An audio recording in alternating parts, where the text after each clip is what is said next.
Good evening. I want to thank you for your patience to allow us to take our updated picture. First, I'd like to welcome our worship leader, Ken Hayes from Crabapple First Baptist Church, to lead us into the vocation. Let's pray for just a moment. Father God, we just come to you today at the end of a busy day, Lord, just to say thank you.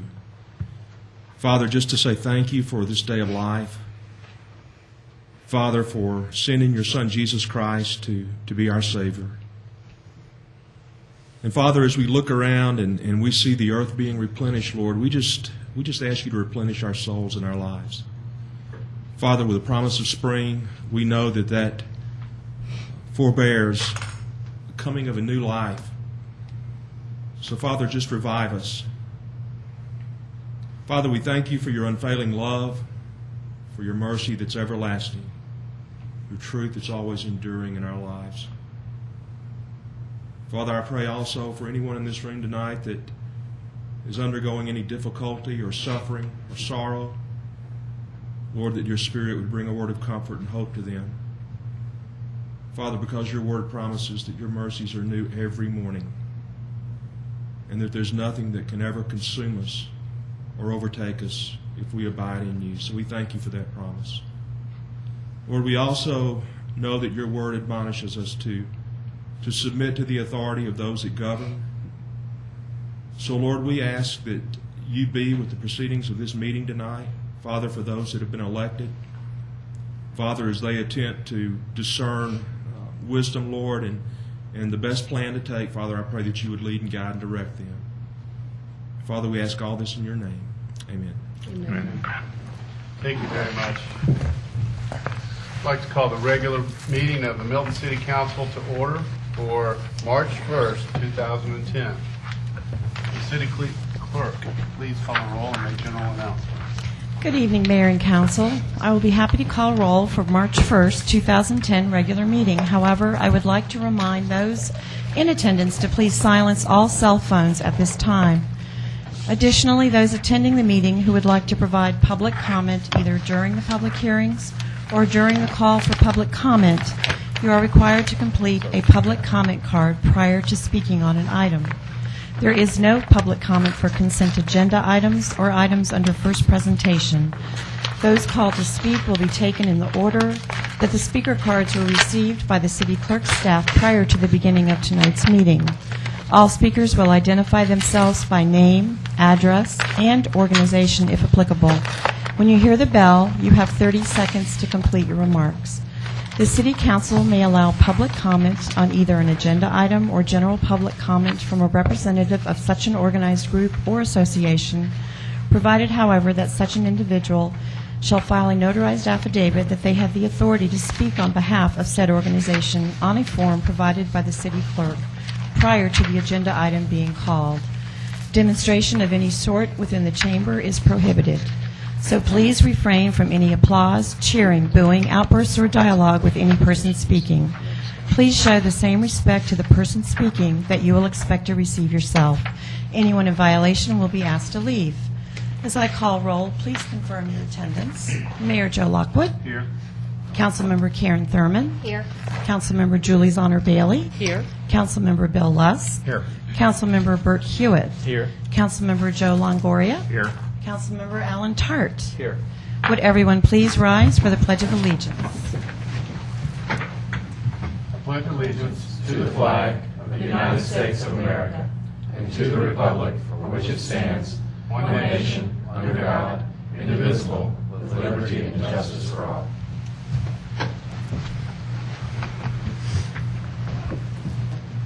Again, good evening. Thank you for being here tonight. Ask the City Clerk to please call the next item.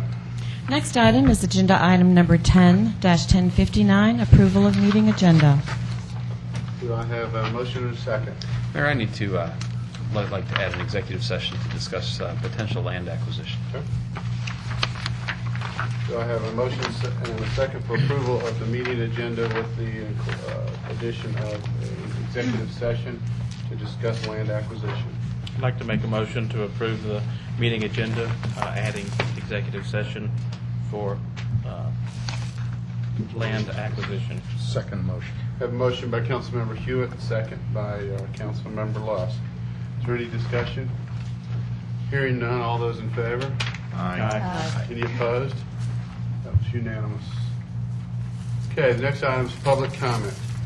Public comment is a time for citizens to share information with the mayor and city council and to provide input and opinions on any matter that is not scheduled for its own hearing during today's public meeting. There's no discussion on items on the consent agenda or first presentation from the public or from council. Each citizen who chooses to participate in public comment must complete a comment card and submit it to the city clerk. Please remember that this is not a time to engage the mayor or members of the city council in conversation. When your name is called, please come forward and speak into the microphone stating your name and address for the record. You'll have 5 minutes for remarks. Ask the city clerk. City clerk, do we have any public comment? We have two, sir. The first one is Buck Bell.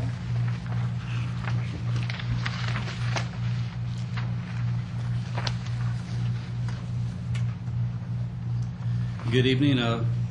Buck Bell, 13225 Bethany Road, Milton, Georgia. I'm here tonight. I want to talk a little bit about the Birmingham Sidewalk Project in regards to the John Whelan case. I believe that there's a situation that still is kind of unclear as to what's happened with this matter. Apparently it was an oversight that occurred between Fulton County and GDOT that they approved each other's plans without taking into consideration that the sidewalk was being put in kind of simultaneously just as we were becoming a city.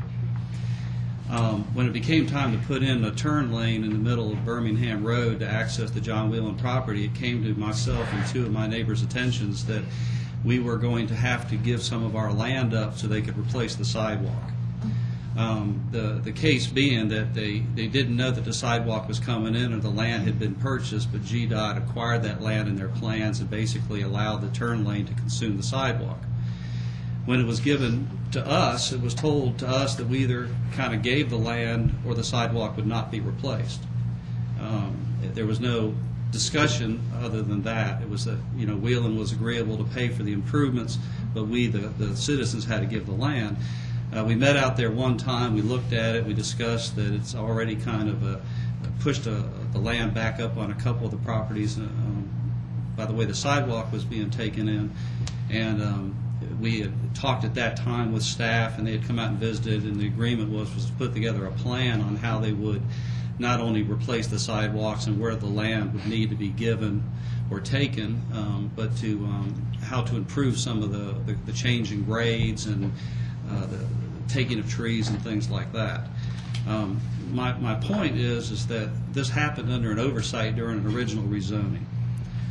This is another rezoning, and it would seem to me that it's as fair to the community to have any oversights erased if the applicant can come in and ask to have their mistakes changed for the betterment of their company and development, then certainly the citizens in the city of Milton should be able to ask for the same correction and oversight. In saying all that, I'm not speaking for Dana Watkins or Will Stoles, which is the other neighbors, including myself, that have to give land for this replacement. I'm not doing this vindictively or out of sour feelings for what's going on the Whelan property. I simply just want to see a matter corrected at the time when it needs to be corrected and should be corrected during a public rezoning. Based on that, I would love to have the staff back out. I'd like to re-review. I spoke with Mr. Lucas today about plans and discussions that were going on about an enhanced improvement so the citizens that gave their land would not only just see a sidewalk pushed 5-10 feet further into their property, but would also get some other enhancements like a tree row or some other replacements of assets taken. The other thing that came up in this, and I can't really remember who brought it to my attention, someone in staff 2 or 3 months ago had said the Crabapple Crossings Elementary had also gotten involved. Because their stacking lane, if you're at Birmingham and Crabapple Crossing, it turns actually into 3 lanes right there. And they use the 1 lane for stacking in the mornings and afternoons when they're dropping off and picking up the kids.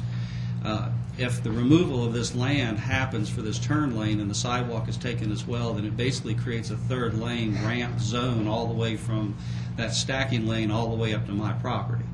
which to me would seem like a very dangerous situation. Councilperson Thurman made a suggestion in an email that maybe we ought to just do away with the turn lane because Crabapple's trying to become more of a relaxed walking district. Well, I think it's the best idea yet. It could solve this whole thing in one fell swoop. But again, Mr. Lucas said today that this is all part of the long-term transportation plan, and there's always going to be a discussion in Crabapple whether we should be speeding up traffic or reducing traffic or making it walking or whatever else. So I would just like to encourage staff to delve into this a little bit more, for you all to be aware of it while you make your next review and decision of this case, and understand that as of today it was still expected that the citizens were given their land. There was still no plan put forward. And up to this point, You have it seemed 30 to me seconds, that we please. should be able to correct this matter, this oversight, going forward, just kind of clean up this whole wheeling issue and take care of business. I thank you for your time. Thank you, Mr. Bell. Next public comment. Next public comment is Miss Patty Silva.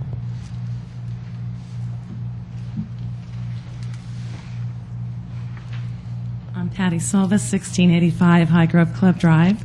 Good evening, everyone.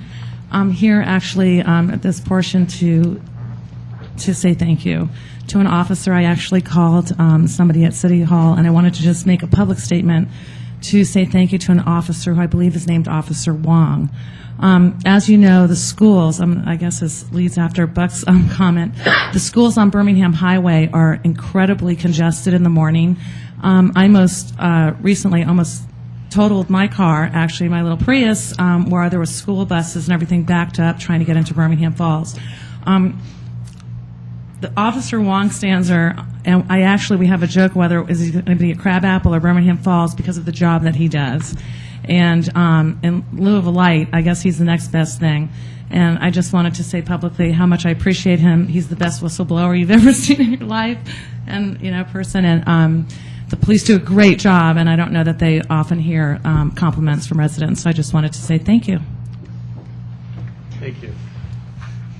I'll have to add that I hear from my kids and the other kids around the schools that Officer Wong's the best out there. So. Okay, do we have any other public comment? That's it, sir. Okay, let's move on to the consent agenda. Will the city clerk please send those items? First item is agenda item number 1060, approval of the February 1st, 2010 regular council meeting minutes. Second agenda item is number 1061, approval for the addition of American Disposal Services, Inc. to the list of approved solid waste haulers for the city of Milton. Third and final agenda item is number 1062, approval for the addition of Red Oak Sanitation, Inc. to the list of approved solid waste haulers for the city of Milton. Okay, we have a motion and a second.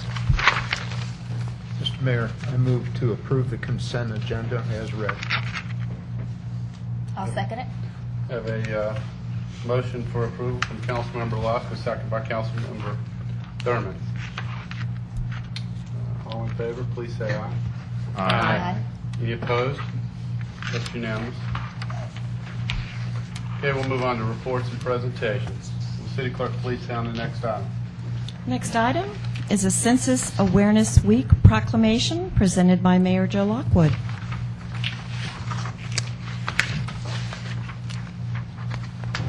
I see I'm the only one that didn't go census cut.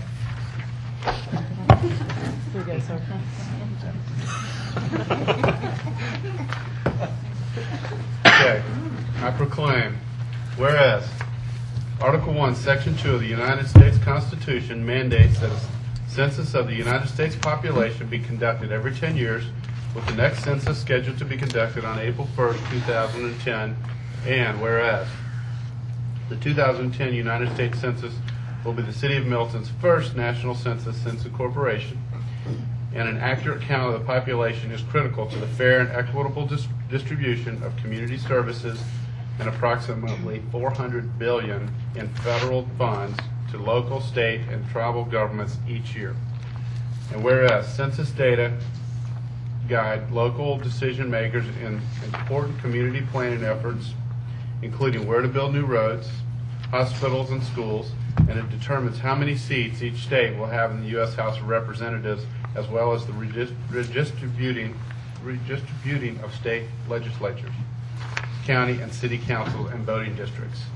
And whereas the Georgia General Assembly passed resolution number 914 in both the House and Senate declaring the week of March 8, 2010 through March 14, 2010 as Georgia's Census Week, in order to build support and awareness throughout the state and urging the residents of Georgia to participate completely in the United States 2010 census to provide an accurate count of the population of Georgia in the 2010 decennial census. And whereas the City of Milton recognizes the importance of the United States Census and its role in gathering the data used to maintain the levels of service essential to the quality of life of Milton residents, therefore we encourage our citizens to complete and return the census questionnaires to ensure a complete count of Milton's residents. And now, therefore, we, the mayor and the city council of the City of Milton, in accord with the state of Georgia, hereby dedicate and proclaim the week of March 8, 2010 through March 14, 2010 as Census Awareness Week in the City of Milton, and urge all citizens to complete and return the United States 2010 Census Questionnaire by April 1st, 2010. Given under my hand and seal of the City of Milton, Georgia on this first day of March 2010. Joe Lockwood.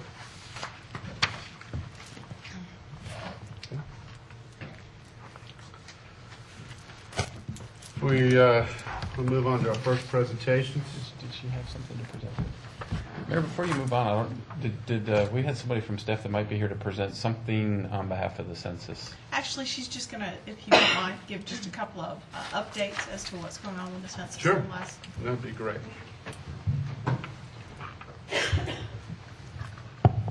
Thank you. Okay, I'm Michelle. I'm with Community Development, and just a little bit about what we've been doing so far. Back in January, the Census Bureau called all local governments and asked us to help in completing the census and to encourage our residents to complete the form by April 1st. Milton went ahead and signed up as a partner and joined other Georgia communities to aid the census initiative. We have established census information pages on our website. We put posters around City Hall and given flyers to several of the community committees in the City of Milton. Also, City Hall will also be available as a site for questionnaire pickup and other information. Some members of CPAC have expressed willingness to volunteer if necessary, and anyone else can also step up if they feel to do so. Today, we just established a game on our website where you can guess the population of Milton for April 1st. So if you guys want to go ahead and put your name and you can guess, it's like guess the jelly beans. We won't know the answer for a while, probably December or January or so, but anyways, we'll have fabulous prizes.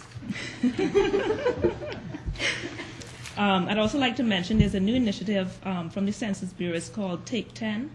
And it's a mapping device on the website that allows you to put your zip code in, and then you could check as of April 1st what the response rate was based on the mailback forms. So our aim is to have most and everybody pretty much to return their forms so that we look good, 100% return rate. But in any case, if we don't do that, we'll have census people go out and try to knock on doors and so forth. They've also asked if any of the cities want to challenge any of the other cities to have a perfect response rate. We can do that. So I don't know what Johns Creek and Roswell and Alfred and so on are doing, but we'll see. So we could check. We'll have a link on our website to that site where you can go on and check the map. And I think that's it. We're going to continue next week, the Census Awareness Week, to provide information and educational materials to schools and businesses and any residents who seek information. Any questions? Any questions? Alan? Is it possible to engage local businesses to perhaps do a raffle of some sort? Yeah, we can do to that. encourage that. Mm-hmm. I know that was quite successful during the first survey that we did for the comprehensive plan development. Okay, so you can talk more about it unless you want to go into more details. Mm-hmm. Any other questions, Michelle? Okay. Thank you very much. Thank you. Okay, we'll move on to first presentations. Will the clerk please sound the next items? Agenda item number 10-1070, approval of an ordinance to amend Chapter 7, alcoholic beverages of the City of Milton Code of Ordinances. Next item is agenda item number 10-1063, RZ 10-01, VC 10-01, 3105 Bethany Bend, southeast corner of Bethany Bend and Highway 9, by D Square Development LLC to rezone from AG1 Agricultural and C1 Community Business to C1 Community Business to develop a 2,400 square foot gas station with 5 pump islands at a density of 2,755.45 square feet per acre. The applicant is also requesting a concurrent variance to reduce the 20-foot landscape strip to 10 feet along Bethany Bend, Section 64-1090A. Next item is agenda item number 10-1064, ZM 10-01, Birmingham Highway, State Route 372, West Side, and Crabapple Road, North Side, a.k.a. Brayburn by John Wieland Homes and Neighborhoods, Inc., to request a 5-part modification to Z05-117 for the following modifications. Number 1, to modify Condition 1D, which currently allows up to 54 townhomes at a maximum density of 0.86 dwelling units per acre to allow up to 47 townhomes at a maximum density of 0.75 dwelling units per acre based on total acreage zoned, whichever is less. Condition 2, to modify Condition 1E, which currently allows up to 45 single-family residential units at a maximum density of 0.72 dwelling units per acre, to allow up to 52 single-family residential units at a maximum density of 0.83 dwelling units per acre, based on total acreage zoned, whichever is less.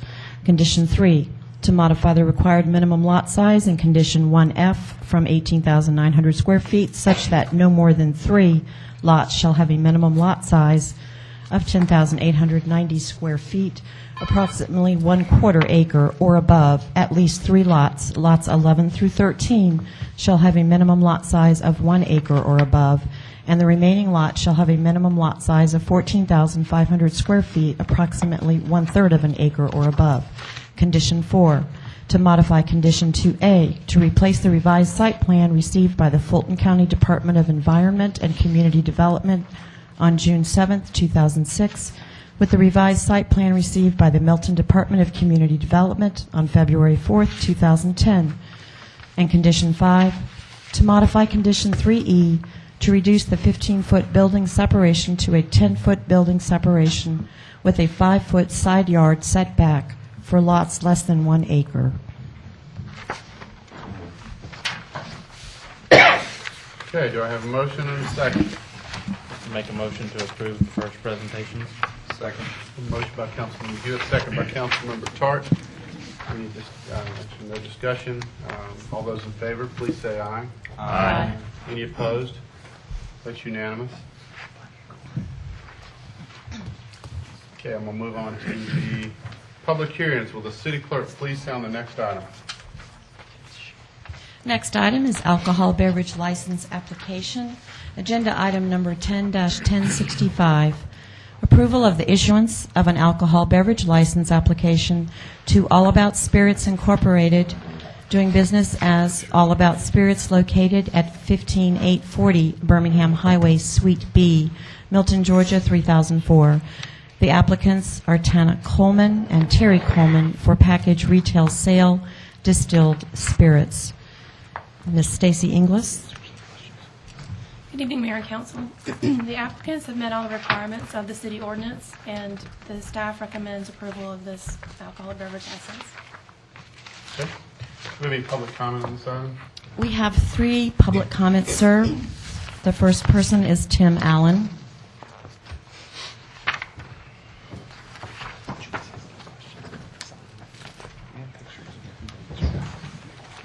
Good evening. I'm Tim Allen. I own the Barn Bottle Shop, which is located at the Birmingham Publix right there at the crossroads, which sits directly across the street from the Shell gas station where this package store is proposed.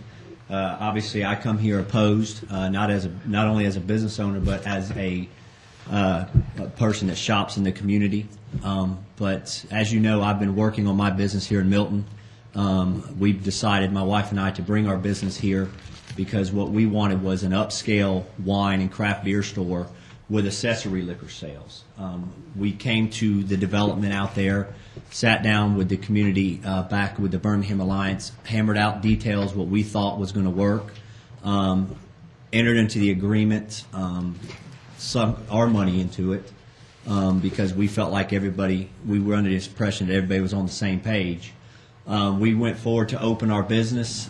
It wasn't to the application process that we found out that there was a zoning condition against package stores out there at the Four Corners. So we went ahead and decided to open because we felt like that we could make it happen and work with the community to try to figure out how we can get this to work. After opening the store, within 6 months, we were getting hammered with requests for liquor, distilled spirits. So we did sit down with the developer again. We sat down with some people on staff and we tried to figure out how we could make this happen. We came forward with a rezoning request, imposing self-imposed restrictions, minimizing the amount of liquor we can have, how we can have it stored and displayed, because the concern in the community was nobody wanted a package store. That was denied based on the zoning restriction against no package stores. So we went back to the table and we kept on trying to make the business work. For the last 2.5 years, have been doing a lot of work with the community, trying to figure out what people would be okay with, and even going deeper into our self-imposed zoning restrictions, and realizing that there were more things we could do to keep our store from becoming a full-fledged liquor store, which was the concern of everybody at the time of the rezoning. We went from 30% down to 10%. We were imposing, no check cashing, no lottery tickets, no bag, everything we could do to ensure that people realized that we were there as an upscale wine and craft beer store, but there was a need for distilled spirits out there. So we were going to try to make that happen.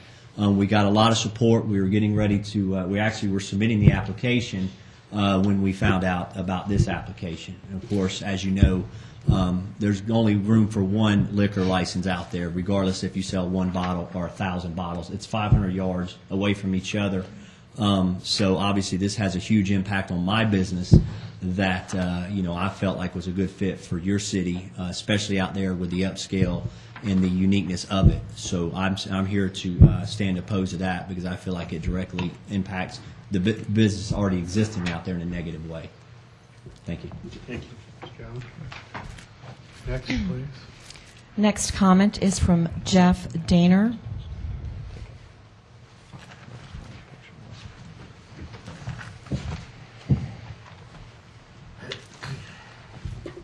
Hi, good evening, council members. My name is Jeff Daner. I'm here with the law firm of Hartman Simons. I'm here on behalf of Armstrong Development, who's the owner of the shopping center that Mr. Allen is a tenant at. You all are familiar, I'm sure, with the Publix shopping center there. We're here in opposition as well to the application. I won't spend a lot of time going over the history that Mr. Allen has just done for you, but obviously we're concerned and disappointed by the history of the last couple of years and how the outcome, and Mr. Allen said, in terms of trying to get a more upscale use out there and a more upscale type of a business, and we're now looking at a direct competitor across the street that is going to be virtually unrestricted, as best we can tell, in terms of what they sell, how much they sell, and other aspects of their business. Clearly, Mr. Allen will be impacted. Publix will be impacted. They sell wine and beer as well. So we have some concerns about that, and we would ask that the application be denied. And otherwise, we would reserve any other rights that we may have to appeal or otherwise pursue other action in the future. Thank you. Thank you. Last comment is Ms. Patty Silva.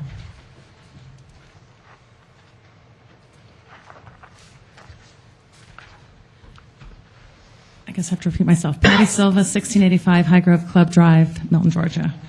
Y'all haven't seen me here for a while, and you're probably happy about that, but just today I heard of this situation with the gas station liquor store, and I'm coming here as a concerned resident. I don't know what I can do at this point, because I think I heard that it was a motion for approval, but as a huge advocate of Milton, as you're all aware, and a neighbor of the Birmingham Crossroads area, I am a sort of customer of Tim's, although I'm not a big alcohol drinker. I know him actually through volunteering in Milton.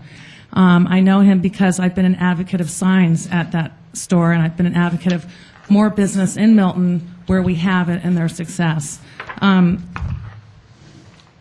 I'm just concerned that with some of the zoning, and forgive me because I don't know all the zoning issues, and I'm speaking off the top of my head here, and I apologize for that. I've got some things wrong, but it seems like we've just, what's that saying, cut off our nose to spite our face here, in that we've got a business owner in the city of Milton that is impassioned about making things succeed at that corner.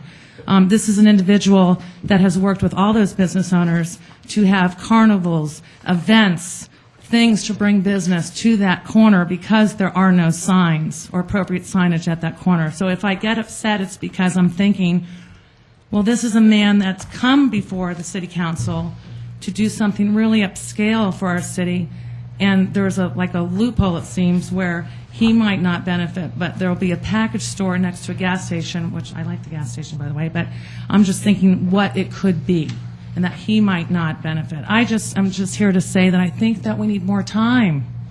How can this be approved just like this? I mean, does this community know about this? Anyway, I just found out about it, and you haven't seen me here for a while because I'm really trying to do other things. But that's how passionate I feel that we need more time in this, and I want everybody to succeed.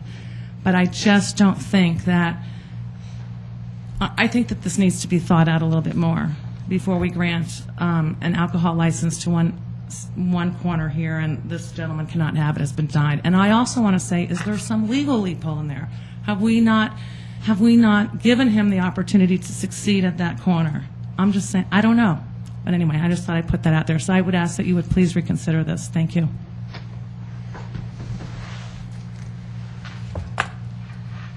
Do we have any other public comment? That's all, sir. Okay. Do you have any council discussion? Vance? Can I speak on the applicant's behalf? I believe so. I would allow that. You need to fill out a comment card. Would you rather speak first or fill out the comment card? I think we usually let, if Linda will give you the comment card, and you can fill it out after you speak, I believe. Is that all right, Ken? That's fine. Is that okay with the council? Yes.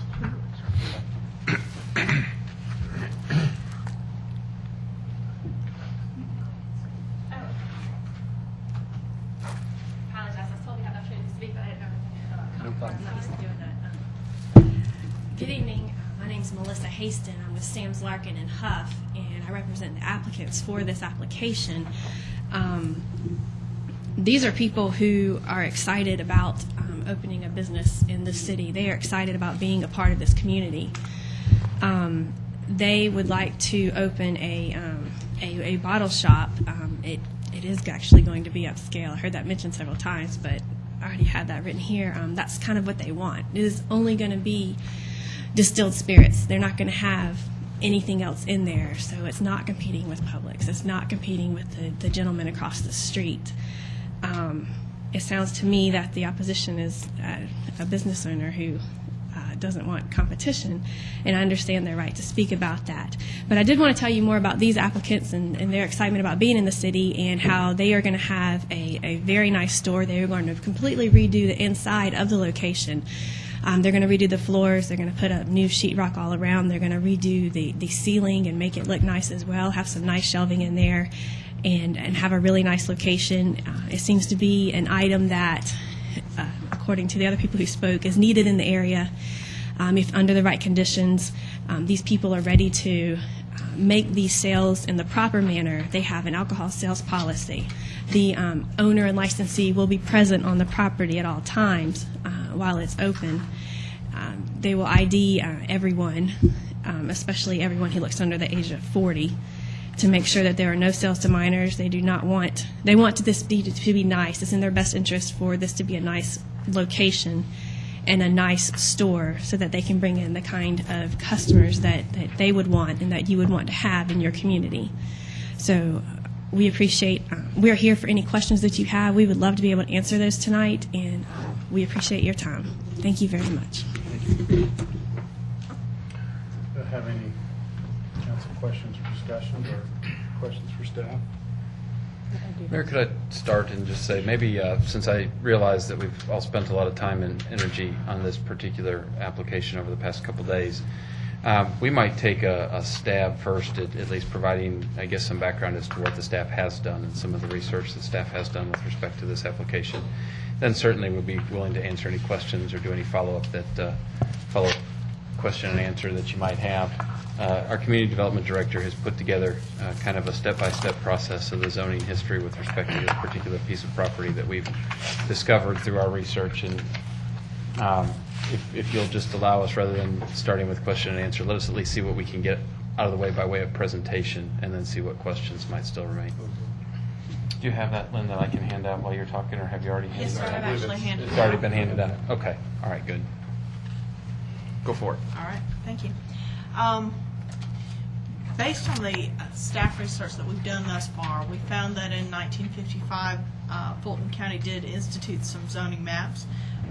The referenced parcel on those maps at the time was Zone C1 with no conditions in an approximately 400 by 400 foot square in that particular corner. We researched probably a dozen different rezonings and use permits within that area. In doing so, those particular rezonings, many of them do have conditions. However, we did not find any additional zonings for this particular parcel. Some of the maps included with those rezonings indicated rezoning case numbers all the way back to 1959, so we feel that it was fairly comprehensive. The rezoning conditions for the cases on those other corners specifically do condition uses to exclude liquor package stores, among other things. So all the other corners do have that exclusion as a use condition for those zonings. The gas station itself was built somewhere between 1993 and 1999. We don't have the exact date at this time, but we are working on that. The Birmingham Crossroads Plan also confirms what we've done in research by stating that in 1955, when Fulton County assigned zoning designations for all of the land within its jurisdiction, each corner ranging from 2.5 to 4.1 acres of the Birmingham Highway and Hickory Flat Road / Birmingham Road Crossroads was designated as community business C1. The zoning reflected some of the existing commercial uses at that time. Commercial zoning on these 13.3 acres is still in place today, and this includes a parcel, Zone C1, located outside of the study area and owned by the Birmingham United Methodist Church. It further goes on to say that the parcels zoned unconditional community business C1 can be used and developed for commercial uses as long as they meet the Fulton County zoning resolution, including the Northwest Fulton overlay and development standards. These parcels, particularly those facing Birmingham Highway, could develop with automobile-oriented uses such as gas station, convenience store, and fast food restaurants. In addition, finally, we did also use the layered GIS zoning map to determine that the property and its development is fully within the C1 zoning district. There is a small sliver of AG1 zoning on the property on the very north side of the property, but the developed portion is all within the existing C1 zoning district. So, based on this evidence and notwithstanding anything additional or new, the staff is of the opinion that the subject parcel is Zone C1 with no conditions and has existed as such since the 1955 inception of zoning for Fulton County. Are there any questions? Any questions for Ms. Kelly on that? Mayor, Julie? thank you, sir. One question, and I know it has come to me through a citizen, just has to do with the signage, not signage of the store, but signage for the application itself. Several folks had indicated, and we heard again this evening, which was a new comment, that some folks were not aware. Can you just speak to when the applicant's signs went up, and if we have evidence of when those signs did go up in terms of public notification to the community? Public notification with respect to signage would have been required on February the 8th, 2010. We have 3 different photos in our file here that represent that signage in fact went up. This was also advertised as required by law in the newspaper, and we have copies of those legal ads. The requirement of the code is 15 days. I think I've answered the question that yes, we do have the documentation that shows that the sign was appropriately placed, as well as the appropriate legal ads in the newspaper were made. Thank you. Thank you, Mayor. And Ms. Tully, I think I heard you say, and I know that our city managers mentioned this as well, is that there was some research that you guys did to go back to 1959, knowing that the original zoning, we believe, goes back to 1955, when there was some blanket, I'm going to call them blanket for no better term, zonings that went into place. Do we yet have evidence of that original zoning and the language that would have been the standard conditions of any of those zonings in 1955 that would have been in this area, including this parcel? We don't have a copy of the original zoning at this time. It would probably take some digging to find the 1955 zoning, original zoning maps. But I'm sure that Fulton County does have those, as they were probably instituted along with a mass of others at the same time. But we do not have that particular zoning case, if that's what you're referencing. And I know that staff's been in process of trying to locate some of the original zonings, or this particular zoning, but I just wanted to clarify whether or not we've been successful finding that to this point. And I guess the similar question would be either for Mrs. Tully and or for our city attorney, is that with that standard language and with those maps that would have come from Fulton County, is it reasonable to assume that there would have been language at the time that would have been adopted by the then commissioners that would have had perhaps not what we might consider, based on today's terms, additional prohibitions or conditions of zoning? I believe that there would have been at least some standard language that would have accompanied this approval. Is that reasonable? It's possible, and I believe at one point the city manager may have reached out to some individuals that had some experience with Fulton, and I don't know that they provided as much certainty on that issue as we would have liked. Right. And I have reached out to the applicant's attorney, and we were looking for any information that they might be able to bring from the owner of the property on this. Ostensibly, the owner might have had some information, and that did not yield fruit either. So I think it's fair to say that not only staff but my office have tried. In fact, my office called Fulton County itself to try and find this information, and they simply said that everything they had that would have been applicable had been provided to Milton. I'm not sure that I agree with that 100%, because particularly if this was a blanket zoning, it's very likely that still is with Fulton County. But at the end of the day, the information we have from staff is the best information that we have. And I appreciate that input. What I wanted to clarify was that we don't yet have, and I know as Ms. Tully said, if we were to do a little bit of digging, we could probably get to the original zoning and then any language that was associated with that. Just as another point for the record is that not only does the current owner obviously have, I can't speak to what they have or don't have in their record, but I do know that we have citizens that are Milton citizens that were party to the building of that particular structure, including the now current gas station, as well as the square footage that's being proposed for this applicant. So I would just ask that we, as a council, at least consider, beyond this evening, going back with consideration of our citizens' input and input that I know we've all received. I've received many, many letters, and I know that all of us have, as has staff, to ensure that we've done the absolute best in terms of due diligence, as well as to the existing business owners, as well as to those that seek to do business here, is that it would seem to me that it would be reasonable that we would at least go that next step, and even if we need to reach out to that citizen that was party to the building of this development, it's hard for me to imagine that they wouldn't have those records if we can indeed get them from Fulton County, whether that be from Randy Beck, from Community Development of Fulton County, and or if we were to go back to the the county clerk of Fulton County.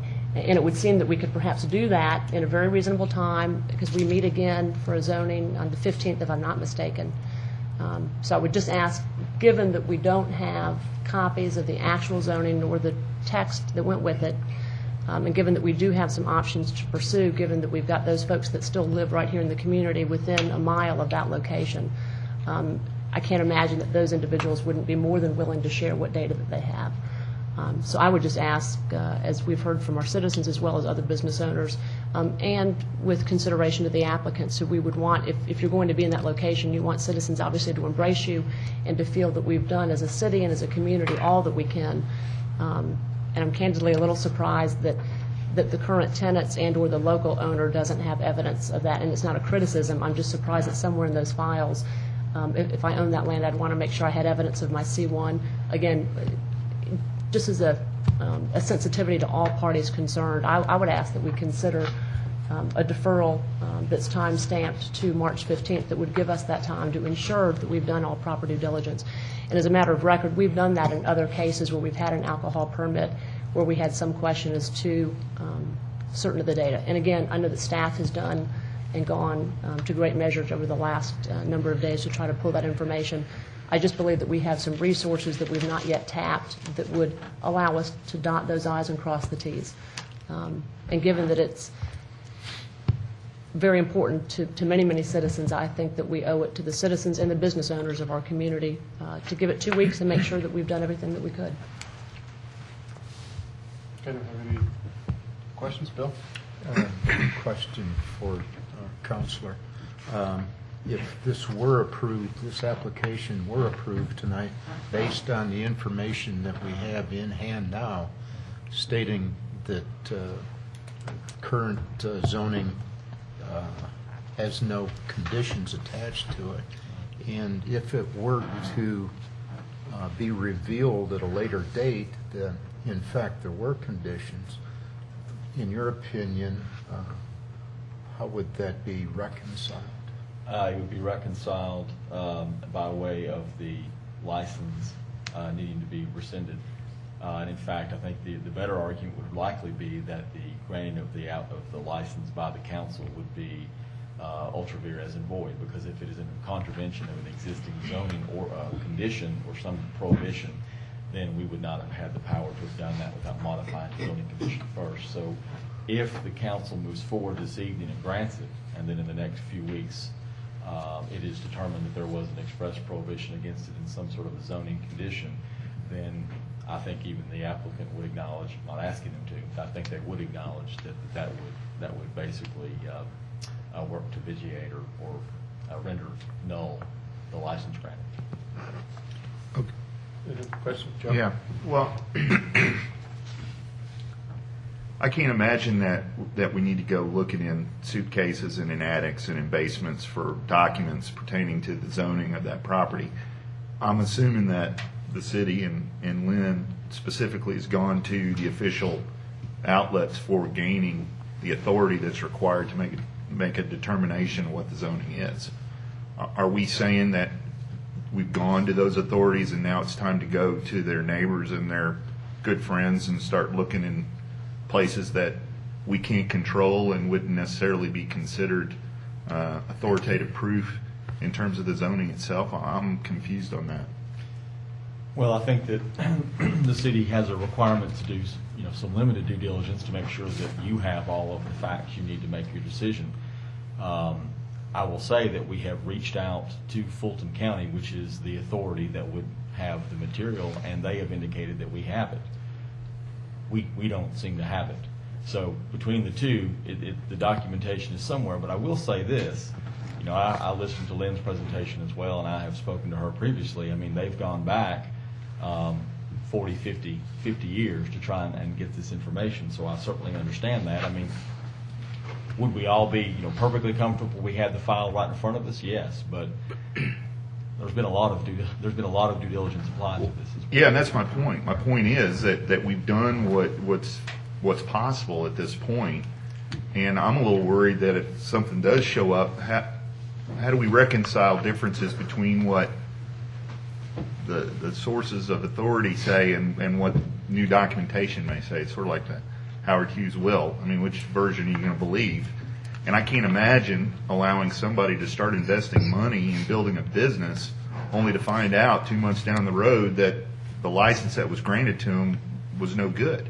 Right. I mean, that doesn't make any. I wouldn't do it unless the city could guarantee me that they are able to pass an ordinance that will hold up. Well, and Councilmember, I'm not suggesting to you what we should or should not do following this meeting.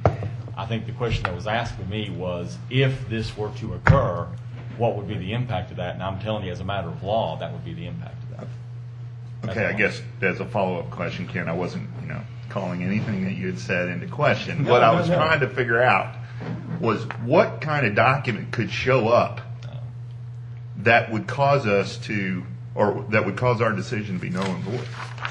Original rezoning. We've gone to the places that should have it, and No, they said that we should have it, actually. And if I can just clarify, nobody was suggesting suugcases. I was No, suggesting I'm the just- authoritative, I I was was just- suggesting the understood. authoritative Yeah. I think process. your question was to Ken, correct? Right. Okay. Yeah, that's what I mean, to me, well, I'm talking about the original zoning. Maybe typically what will happen is a letter will go out to the owner identifying what the property was zoned, minutes of the Fulton County Board of Commissioner meeting where this was to occur. I mean, I'm not talking about, I would never be satisfied by something that did not have the stamp of approval and could be Absolutely. certified by Fulton County. And again, I'm not trying to suggest what we should do after this, even to go to that extent, but I'm simply saying that if that information was uncovered and it was something that somebody at Fulton County could certify as true and correct, Absolutely. that would be something worth considering. But again, that's just in the realm of what's possible or speculative, not what is. well, I mean, there's levels of due diligence that can be done, and like you guys all know, you've done quite a bit of that already. So I'm just trying to figure out, I'm less apt to push this off to another date when we have essentially the documentation that we need in front of us. But I needed to hear from you what could pop up that could cause whatever due diligence that we've done to be not quite enough. Yeah, it would take something that would be formal and official, and quite frankly, I would be looking for something, again, that we could go to the clerk of Fulton County that they would be willing to certify. It would not be a scrap piece of paper that someone. Yeah, I was No. No Jamie, crayons or make a anything. point on that one, That's a so. good point, and that's true. Okay. I think Alan had a question. Yeah, I have a comment and then I have a motion. I mean, I've been doing this job 2 years now, and I've been doing it long enough, I believe, to know that Fulton County is not exactly famous for their record-keeping abilities or their ability to produce information in a timely or even in an accurate fashion a lot of times. And I do feel that we have done a lot of diligence to get the information that we could.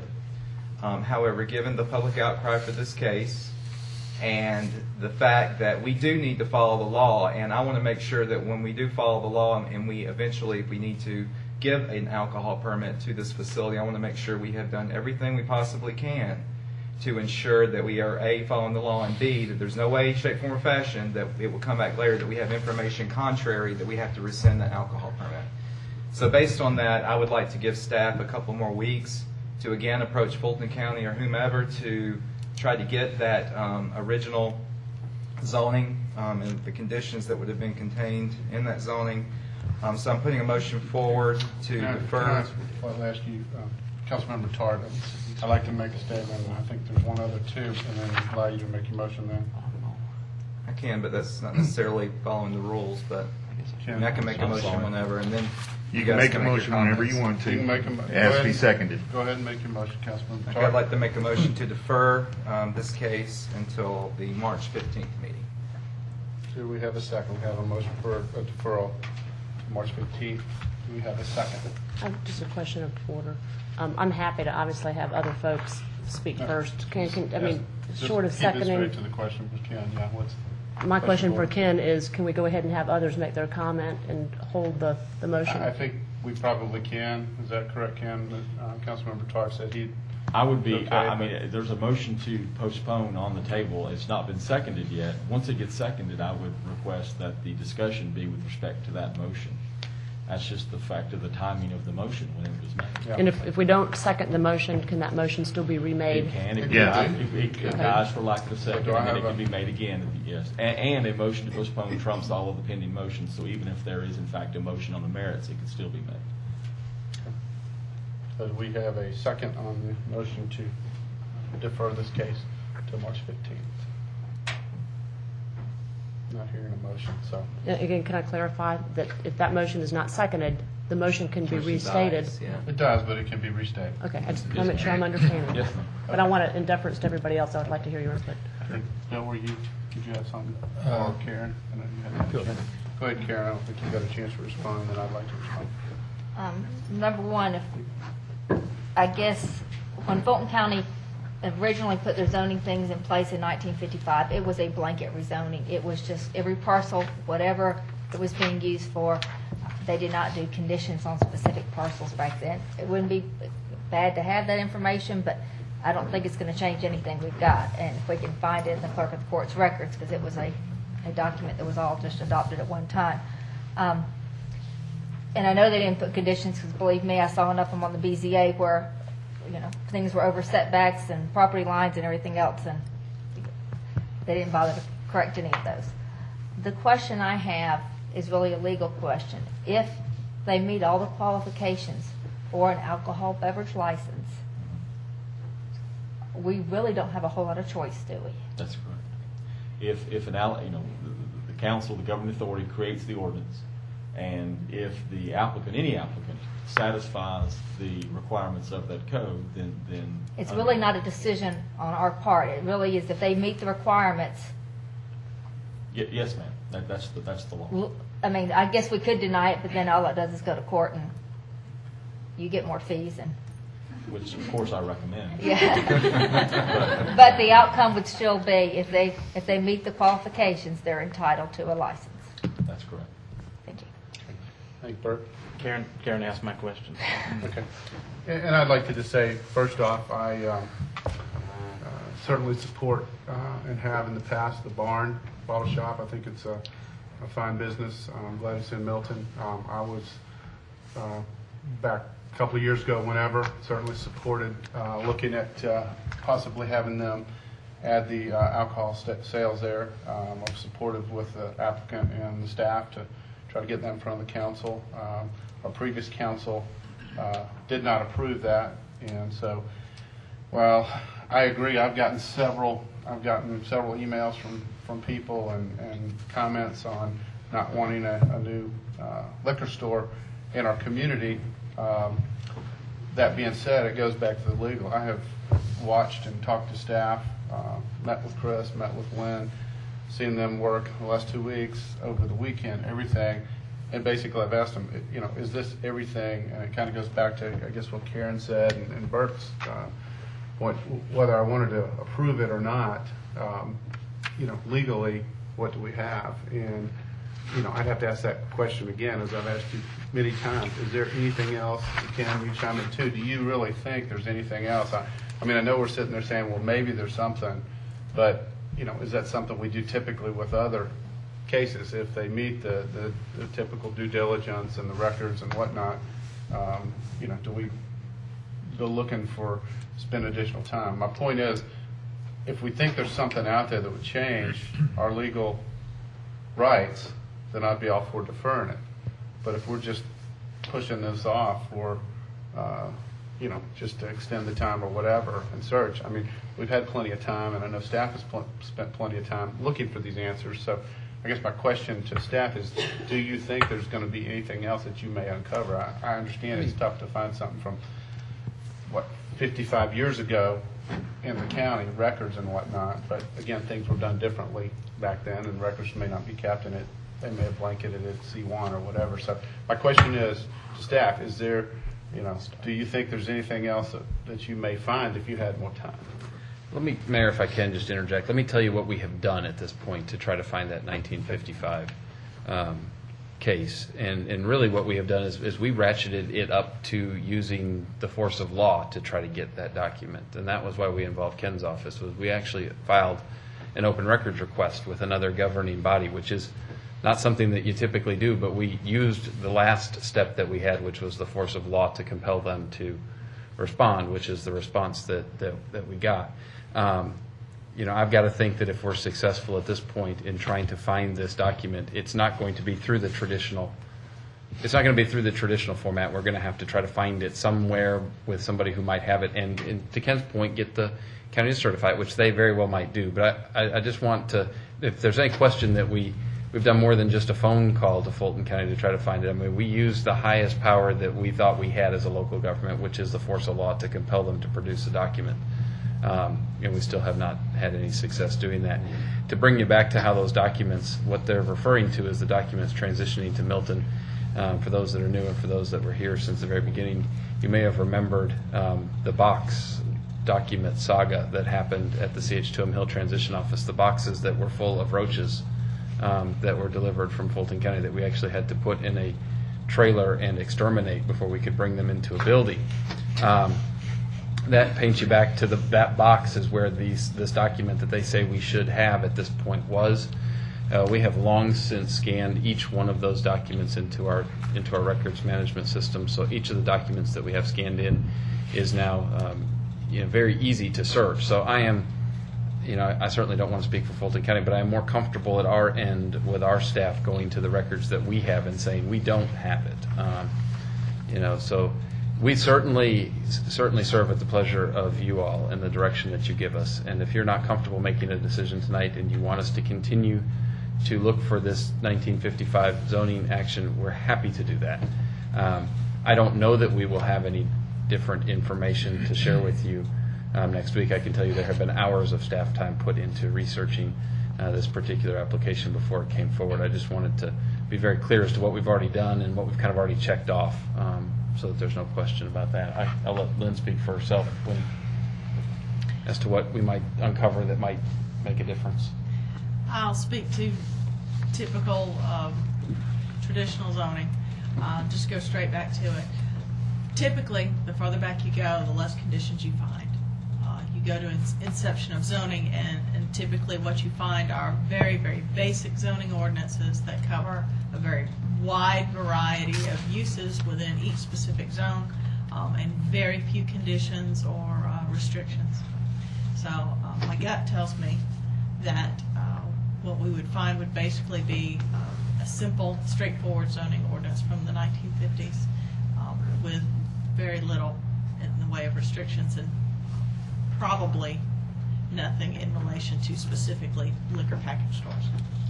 And if we did find something, I mean, they will have to go through the full permit process and everything before they do any of their tenant finish.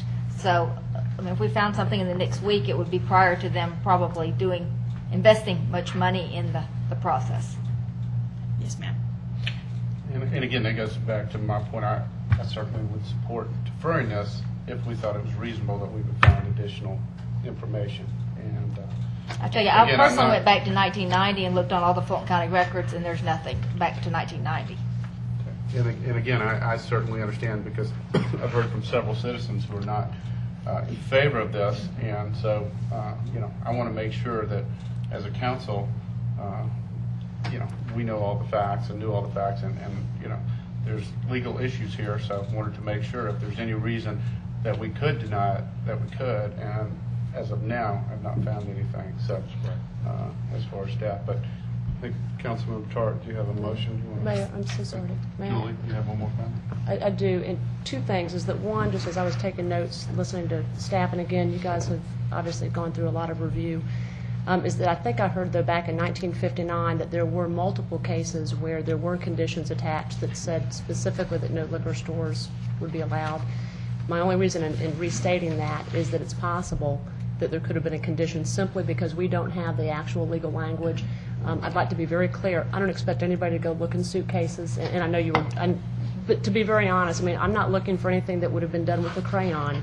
I'm looking for legally binding information to protect all parties, including those that would be proceeding, starting potentially tomorrow, investing in a business, because we surely don't want in 2 weeks to uncover something that then puts undue strain on potentially new business partners into our community that would be expending dollars if we indeed found something that would allow for legally a rescission. I don't think that would be fair to do business owners. So just to restate is that given that there was some evidence going back to 1959 that there were restrictions, and I suspect it's because you have churches in the area, is that there were prohibitions against liquor stores and package stores, knowing the history of the area. The other thing I'd like to point out, and to the mayor's point, if we had any reason to believe that if we found the actual documentation that it could indeed include language, it's not because I'm indicating how I would proceed or not proceed.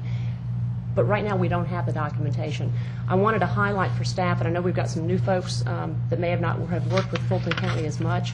I do know that some of those original 1955 rezonings were actually put on microfiche, and I know that many of us think, gee, does that stuff still exist given the technology? But I believe even where our mayor gets his haircut, which is a little building that had a little bit of C1, is out on microfiche going back to the early 1950s. Not that you've been getting your haircut there since 1955. But there is, Fulton County did indeed put some of their documentation on microfiche. I don't know that the attorney's office within Fulton County necessarily went back to the microfiche. It simply takes somebody going into that microfiche office. I've been there before years ago. The documentation might be there. The other is just to state again is that we do have a resident who was party to the permitting process in the 90s when that station was built. Her name is Cynthia Chanley because she and Mr. Chanley at the time were the ones that built it. She lives a mile from this. That would not be asking somebody to go into their anything other than to look for a legally binding document. Again, I'm not usually supportive of deferrals just for deferral. I do believe that 2 weeks is only 14 days, and it would give assurances to new business owners. It would give assurances to existing business owners. It would give assurances to citizens, and it would also give assurances to 7 people on this board that we have truly done everything legally necessary to ensure that we're making a sound decision that benefits. It may be a decision that some people wish we didn't have to make, but at least in 2 weeks we would have done what was necessary to ensure that those legal documents were in place. If I didn't believe that Fulton County could have that documentation, I wouldn't support a deferral. I just know that we haven't seen that legal documentation, and knowing that within that same 5-year framework, we do have some prohibitions of conditions that were in place. We could come back here on March 15th and say, guys, we spent 2 extra weeks. We have found nothing new. At that point, I'd be prepared to proceed. I just think it's worth 1 or 2 more phone calls to Fulton County. Now, I did review the stuff from the 90s from the Chanley thing, and it has nothing in it about this, of conditions zoning on this. And so my question would be, let's make sure, if another council member has that data, let's make sure that our staff has access to that. It wasn't about, it was not a rezoning, because they didn't have to get actually rezoned, it was just. Right, but I think that original, if you've got that actual documentation, Councilmember Thurman, please provide copies to our staff so that we can, beyond this evening, I mean, that to me just says we should have a deferral. If we've got documentation other than just the verbatim minutes, it speaks to the fact that we've got a citizen that could probably produce the data. There was something in there from the 1990s with the Chanleys for the area, but it did not give any conditions at all. I looked at so many documents today, I'm not sure what it was, but it had no conditions to the property. And I'm going to assume that probably would be the same type of stuff staff has looked at. I don't remember that particular name, but. Again, they were the original owners, but I think they would have evidence of their C1. And all I'm suggesting is that we need evidence in hand as opposed to a gut reaction or to a presumption that we ideally have the actual zoning that demonstrates that. I believe that in 2 weeks we could produce the documentation, then we don't ever have to wonder. Then we've got it legally. It supports the business owners that are asking for the permit so that nobody ever has to question whether or not indeed it was absolutely commercial without those restrictions. I think it actually protects the new business owners as well as those that exist today. It's 14 days, guys. Okay, Bill, Bert, you have something? I just want to clarify, I was just making sure I understood. It looks like in this report that it says on the 3rd bullet item down there that went back to 1959 with no conditions, and the only time that conditions entered in that for that property, and the only time they entered in the area were in the 2004 cases. Is that what I'm hearing or reading? There is a zoning case listed on the map as zoning case 5932, and that's not for that property, but that's in the vicinity. And that's simply to show that there was an example of when they changed zoning, they did note it on the map, and they were fairly meticulous about doing that. This one did not have a note. This particular property did not have a note indicating a zoning case. Therefore, the assumption would then be that there was no additional zoning case on it. The 04 zoning cases had extensive conditions that specifically limited liquor sales. Okay. Everybody's had a chance to speak. Councilmember Todd, did you have a motion? I don't have a motion, but I do have another question. and it's really just to get the meat of the issue, because I'm, despite the conversation that we're having up here, I'm not necessarily in favor of having one zoning over another, or one alcohol permit or the other to help another business. I mean, that's not my job to do that. I mean, the law is what it is. But to address the issues that a lot of citizens are having, if you take the whole, there's another business in the area that's a great business and wants to work with the public and all that, if you take that out of the equation and you put back in the equation of what is needed to ensure that that particular business is coming before us tonight fits in the area. I know we haven't put conditions on liquor license before, or even if we can, but are there certain things that we can do to ensure, for instance, that the business doesn't use the drive-through for a package license, or that there's a limitation on, I don't know, the number of neon lights that they put in the front? Is there anything that we can do to ensure that this business looks or fits the vision of the area? Would they have Would have to fall into the Northwest Yeah, they'd Fulton have to- overlay. the Northwest Am I Fulton correct? overlay? Well, let me answer the question I can answer. And I can answer the question of whether you can attach conditions to an alcohol permit. And my answer is I would recommend against it. I think the things that you're raising, Councilmember Tard, are design and development regulation and permit sorts of questions. Those will be picked up when they come in to pull the requisite permits through Ms. Tully's office to begin the build-out. And that's where a lot of that stuff will be caught. For instance, I think Ms. Tully and I discussed the drive-through today, specifically discussed that today. But with respect to the license itself, not now. Okay. That being said, does anyone here have a motion? Mayor, I have a motion. Okay. As I stated early on, I would support a 2-week deferral. I would at least ask for consideration of this council based on the discussion we just had. So I would put forward a motion to defer for only 2 weeks until March 15th, expressly for the purpose of allowing us, our staff and our attorney, simply to look in 1 or 2 more spots within Fulton County to see if we can't validate and provide the information that we have not yet gotten specifically to the underlying zoning of this. And that would be my motion, and I would make it date certain until March 15th, and if our city manager could confirm that that is our next zoning agenda, I think it is. It is. Do I have a second? I'll second the motion. Okay, I have a motion by Councilmember Bailey, a second by Councilmember Tart to defer this till March 15th. All those in favor, please say aye. Aye. Any opposed? Nay. I believe that motion fails. Okay, do I have another motion or a second?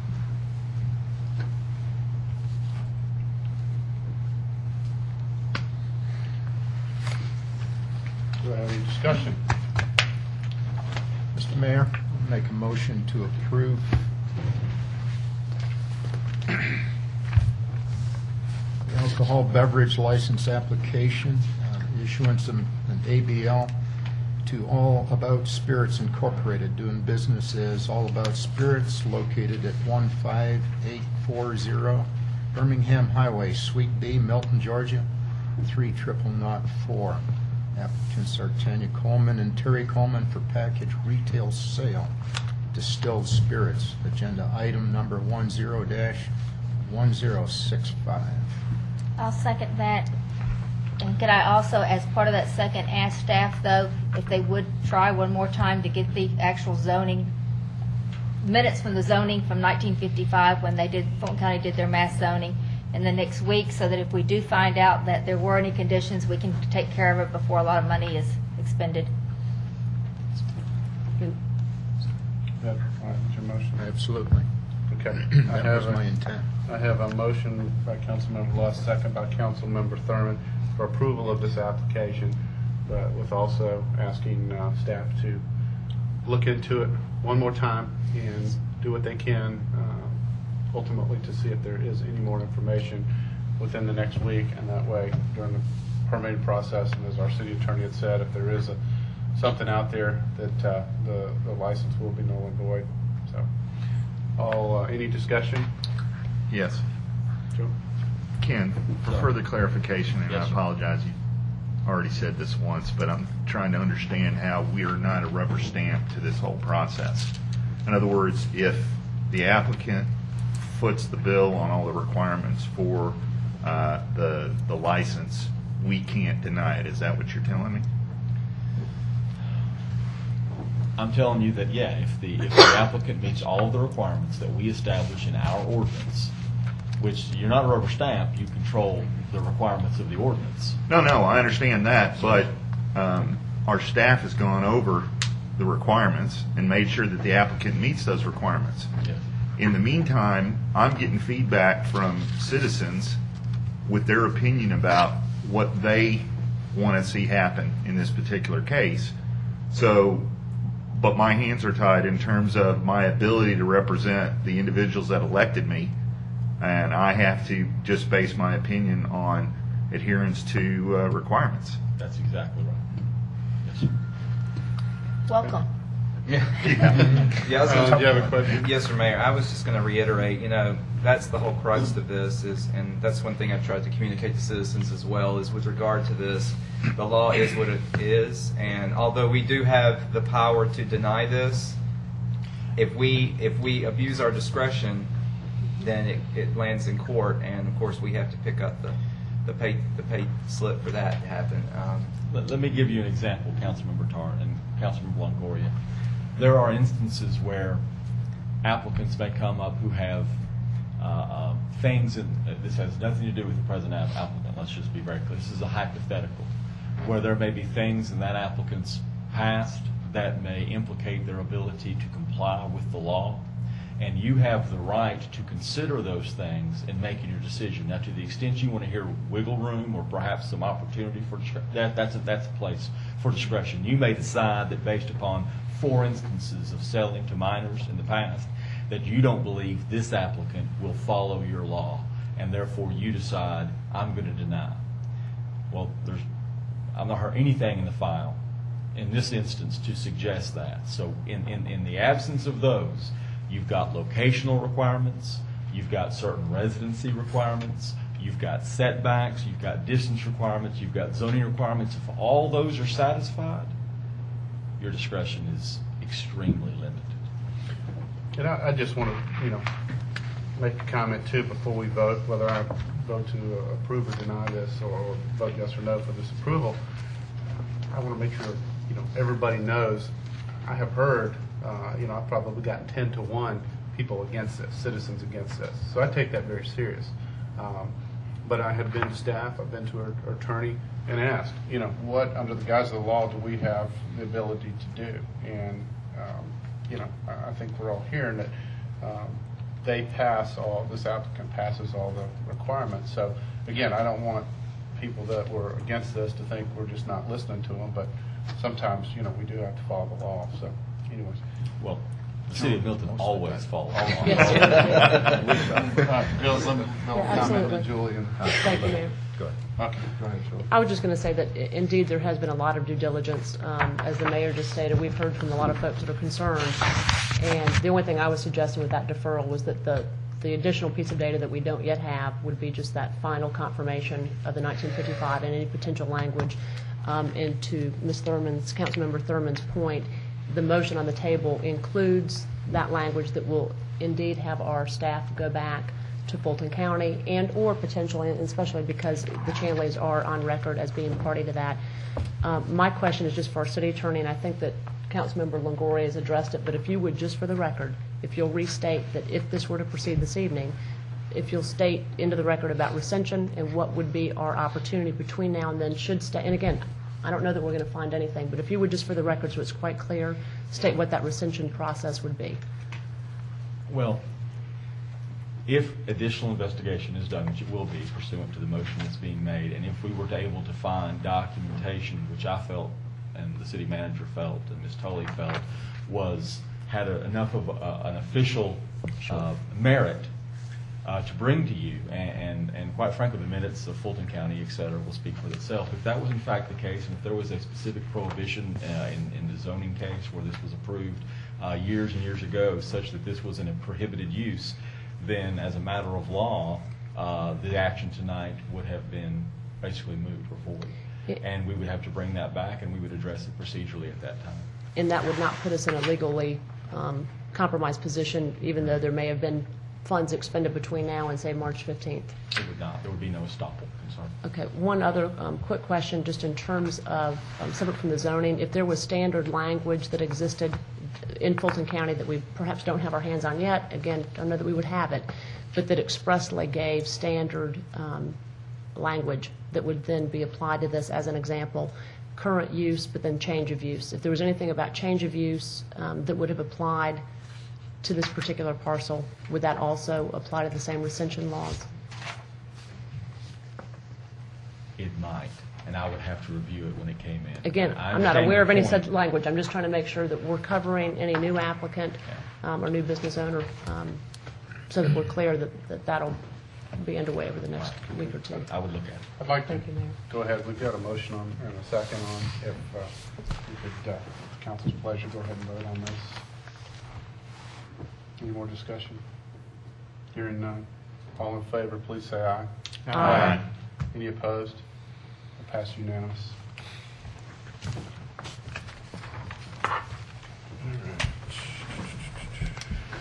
We have no items on our zoning agenda tonight, so we're going to move on to reports.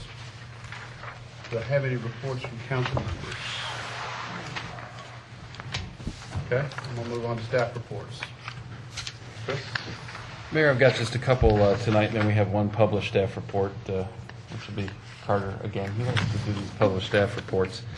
I would like to just ask at some point in the next 2 weeks, being the next Tuesday through Friday of this week or Monday through Friday of next week, I really could stand an hour of everybody's time. I'm probably most up to speed with Councilmember Lusk because he's scheduled some time on the calendar, but I could really use an hour of everybody's time to discuss just a list of items in a one-on-one meeting. If you would look at your calendar, I will work my hardest to accommodate your schedule.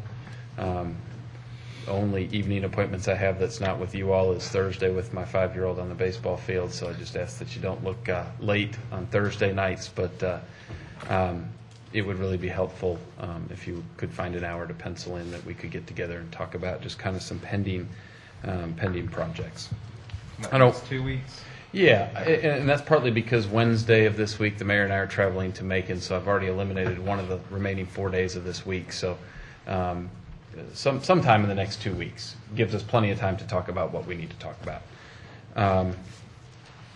The bulk of what I have tonight for you all is executive session stuff. Oh, one more thing. We are pursuing, as you all had the presentation on advanced life support. One of the things that comes with that is a DEA license. I just want the mayor to know publicly tonight that if the Drug Enforcement Administration calls you, it's okay. It is related to the city of Milton. And as the agency head, you are listed on the DEA permit. So there you go. The DEA calls the mayor. It's related to city business. I'm from Want the to let Lynn talk a little bit about would they say I'm from the government and I'm here to help you? They would. Want to let Lynn talk about the grant application, just to follow back up around from last week, and then we'll do Carter's, and then we'll get into executive session. As you may remember, I presented at the last meeting regarding some guidance for the technical assistance grant called Community Choices from ARC. Based on our list, we went back and your priority, we went back and talked to some of the ARC folks, and they have basically narrowed it down to one of the items that was on our original list, and it's the sign ordinance. They have pretty well stated that they're not interested in plans or studies at this time, and are interested only in, the most technical of technical assistance, which is in crafting or recrafting ordinances. So the sign ordinance flies to the top as their preferred. They did also express some interest in potentially crafting for us a conservation subdivision ordinance. So I would ask for your guidance there. Again, this is due March the 5th, so we have a very tight window to get this taken care of. But we do have a crack staff, and they'll just knock it right out.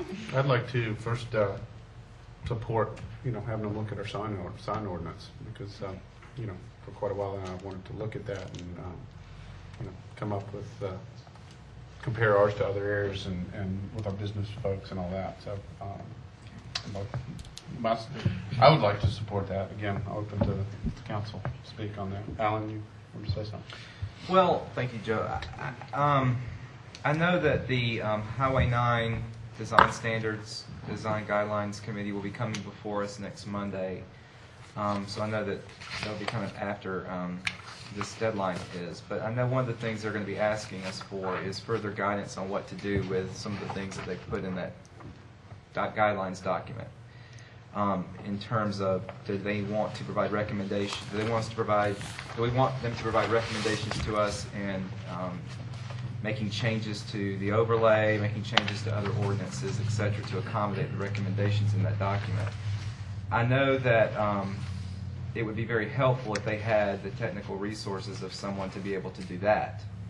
Again, that's kind of before we're going to hear from them, but I know if we ultimately decide that's what we want them to do, it would be good for us to have already figured out that that would be a free service that we could provide to that committee. Okay. Does it not behoove us to kind of align their priorities with ours? While it might not have been the way we numbered those 5 or 6 or 4 or 5 things last week, it was one of the things that we did have on our list. Would it? Yes, You know, is that? I mean, it's one of these. It seems like if ours maybe line up with theirs, we might get some funding for it. If they don't, somebody else may. Is that? If it is something that they're interested in, yes, it would bring us kind of to the top of the list. So we might get something out of it, even though it might not Yes. exactly have been what we discussed a couple of weeks ago. Yes.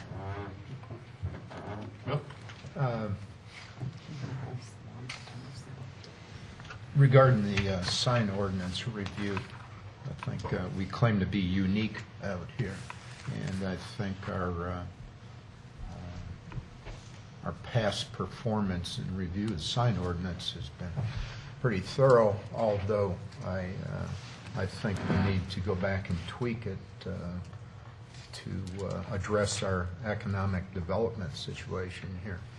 Having said that, I think pursuit of a conservation subdivision ordinance is probably something that we want to take a serious look at.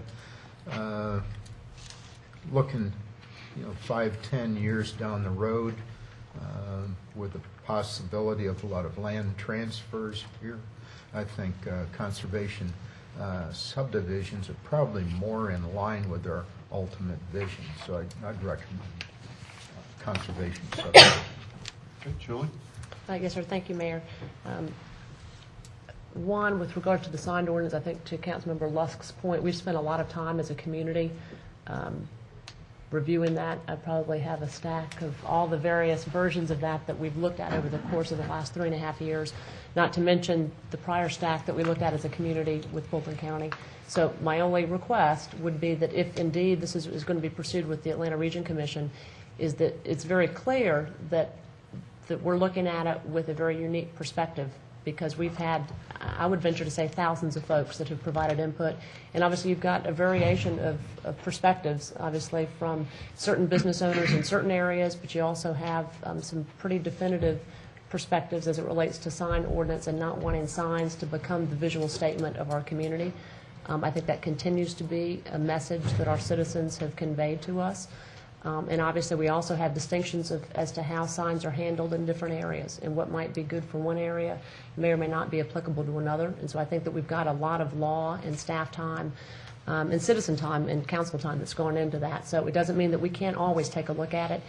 But my caution would be, if the Atlanta Region Commission is looking at this, and if indeed they're suddenly interested in it, is that we also have somewhat of a setting of expectations that if they're coming in with the intent of completely rewriting our sign ordinance, I would have to be a little cautious about that, because there's been a tremendous amount of time and energy that went into that from all of us in staff, in particular about preserving and being consistent with our mission and value. So I just think that we need to have an expectation setting as it relates to that. Don't know really how we legislate that per se. But it's for those that have been around the sign issue a long time. It's very critical, especially as you also look at billboards and the risk of billboards, et cetera.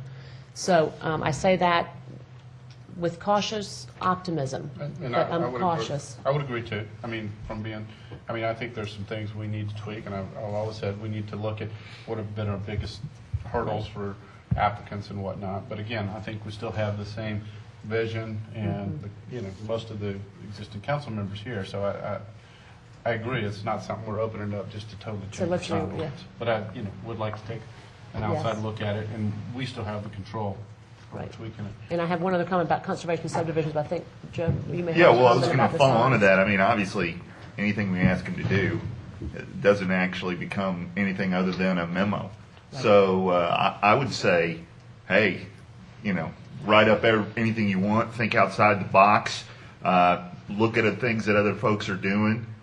Any good content that comes out of that, we can then vote on, and then we can include as part of our ordinances. But there's nothing automatic about what they do in terms of. And I'll just be what we clear, do. because, my comments earlier too were not to totally revamp the sign ordinance. So again, we want to. And I just- I don't- is unique, and we want to keep it. And I don't know what their expectations are as a regional commission. I'm sure that when they do things and they apply time, they like to take some ownership, and understandable, but just if we can help set those expectations.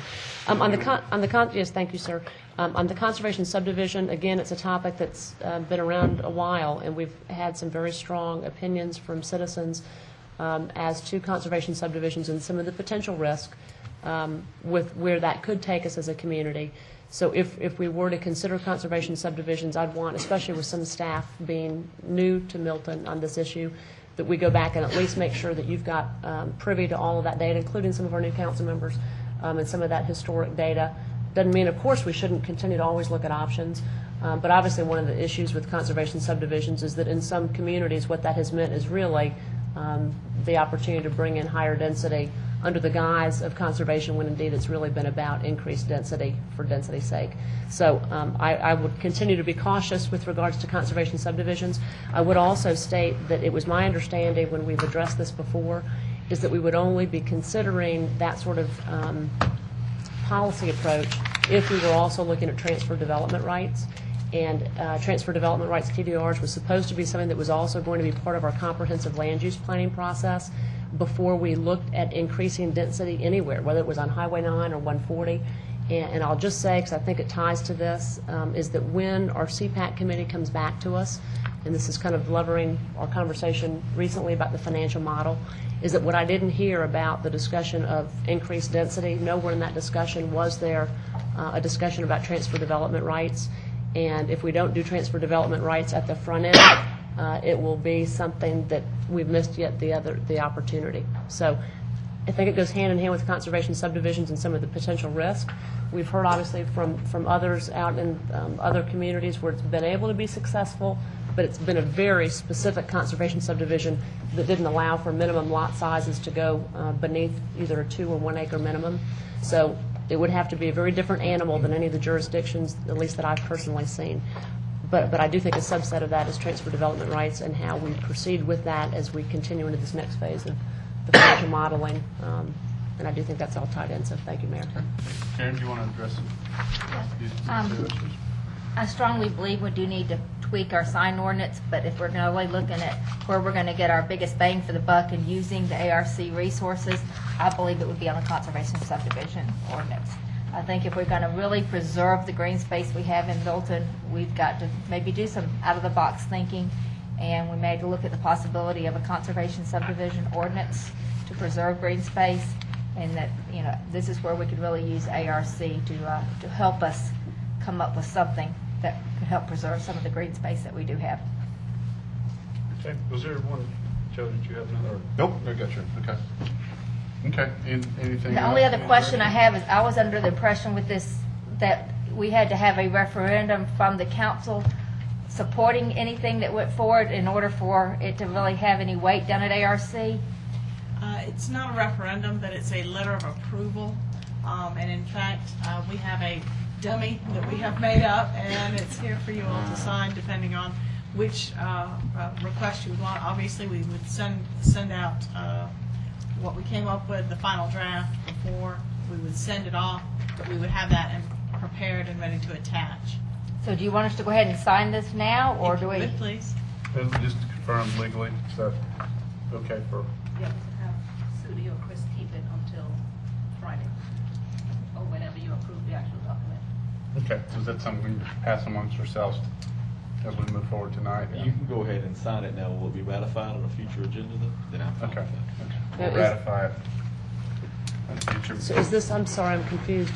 Is this then recommending just one item? Is it still the I five? haven't- Is it changed? And obviously, we'll see it as it passes Well, down. we've had discussion on two items. One, to look at the sign ordinance and also the conservation easement, or Is there any harm with applying for both? subdivision. It doesn't say we can't apply for both.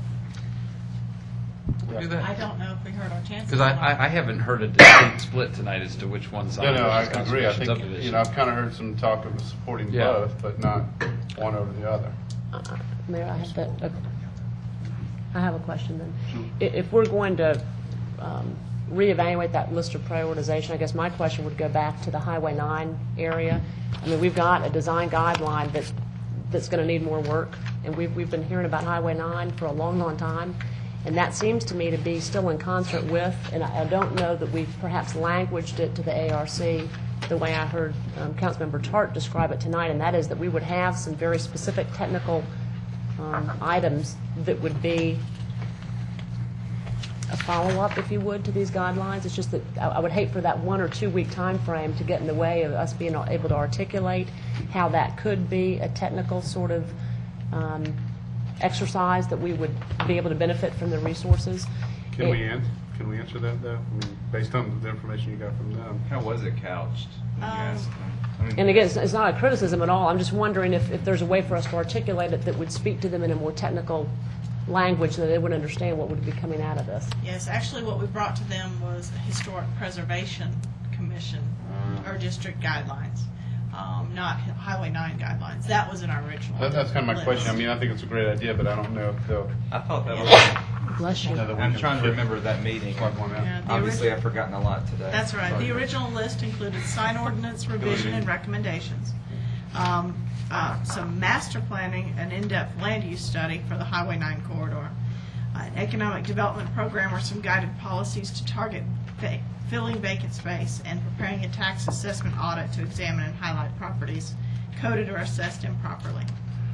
I'm sorry, so it was not, it didn't, I think our original brainstorming session included the historic preservation guidelines. Strike that. But at this point, the only thing we really can respond to them in this tight timeframe are these two options that they've come to us. Those are the two options that staff is really prepared to move forward pretty quickly. So in staff's opinion, are we at a point where we needed to choose one of those two and sign a letter? That's or what I would hear recommend, sir. possibly, maybe you apply for both. What did you say? I'll have to defer to Lynn on the both thing. I mean, because our timeline was so quick, what our staff really did was we've got two proposals put together, just so that we have the ability to launch one before the deadline. So you think if we chose both, would that kick them out? Who's the possibility of that? It potentially could dilute our request. Okay. Might be They another. didn't say that, but Might be another LCI grant like we did last year. Where we did two for Crab Apple, one for Crab Apple, and one for Highway 9. And got neither one. It's a bad batting average. One suggestion, you could pass both letters down and people can sign their first choice. Well, it's just one letter. It doesn't say what it's for, so. Well, there you go. Ultimate flexibility. Yeah. Secret ballot. We have no idea what we're voting Again, on. Let's go for it. We're not voting right now, but, how can we handle that? Can we take a poll and see, if folks want to choose one or the other? One over the other, or?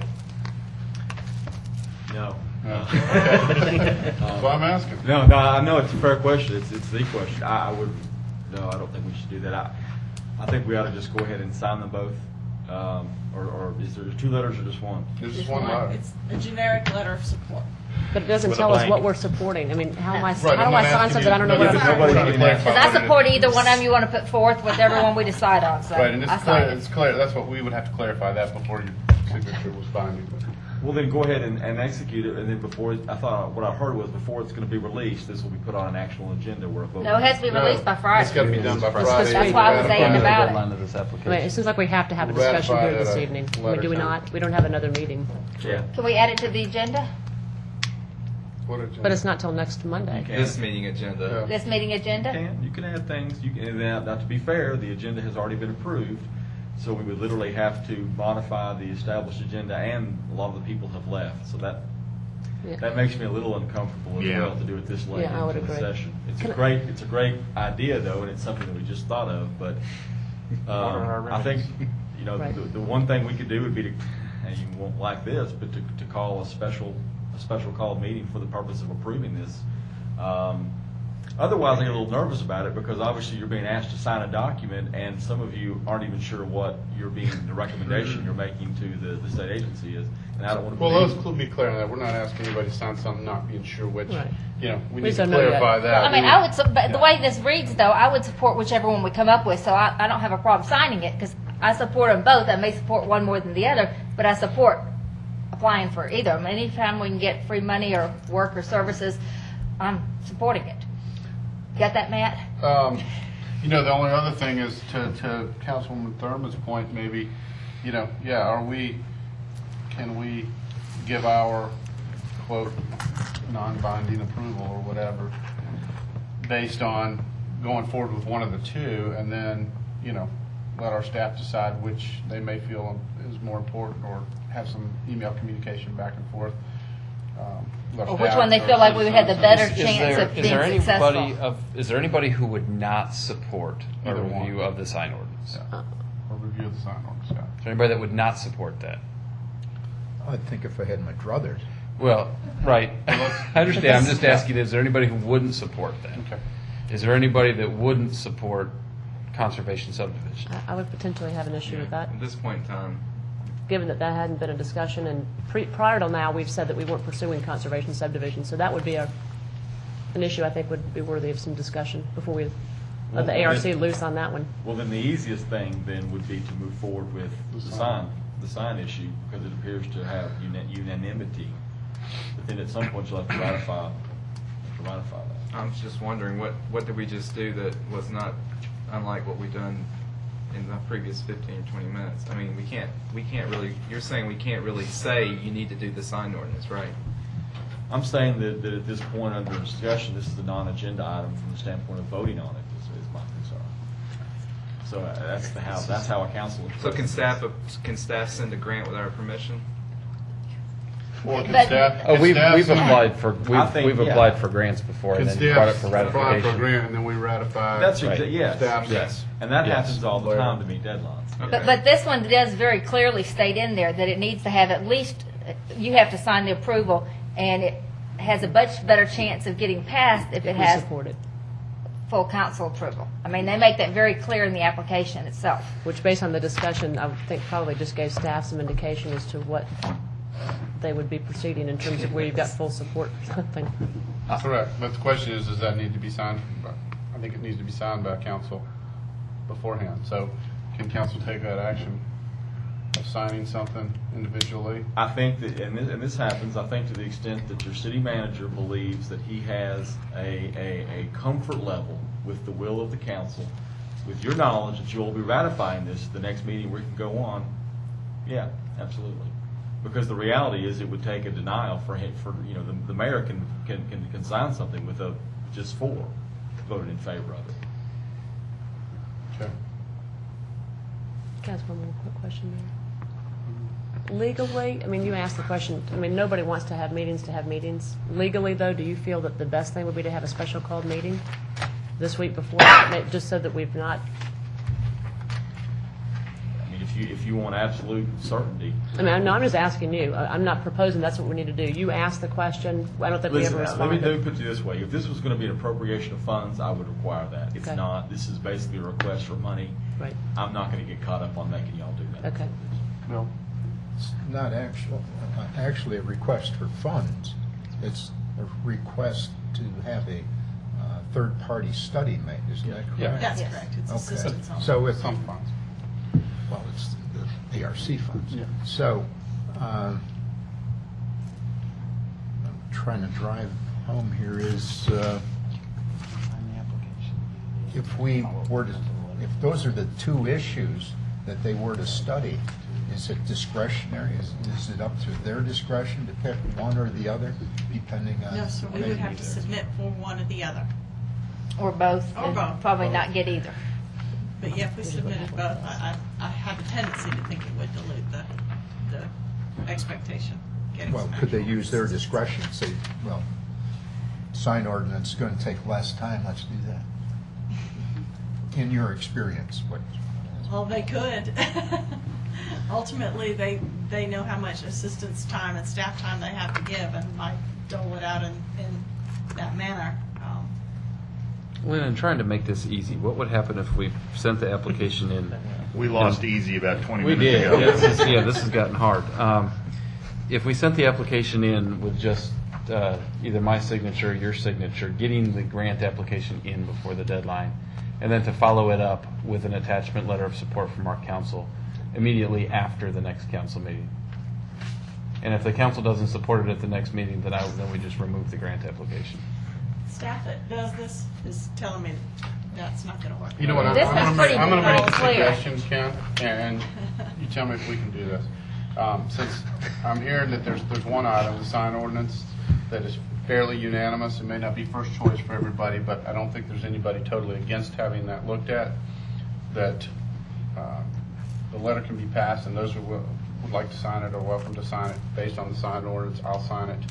We'll give it to staff, move forward. We can ratify it later and deal with it if it doesn't pass then or whatever. I'm comfortable with that. If for some reason it doesn't pass the If not, we're ratification gonna- stage, we can ask the state agency to disregard it. Staff okay with that? fine. Yep, Yes, sounds sir. good. Okay. I hate looking a gift horse in the Yeah. mouth. Let's go for it. What'd you say? I gotta remember the expression. What was that? Don't It's a look good a Southern gift horse in the mouth.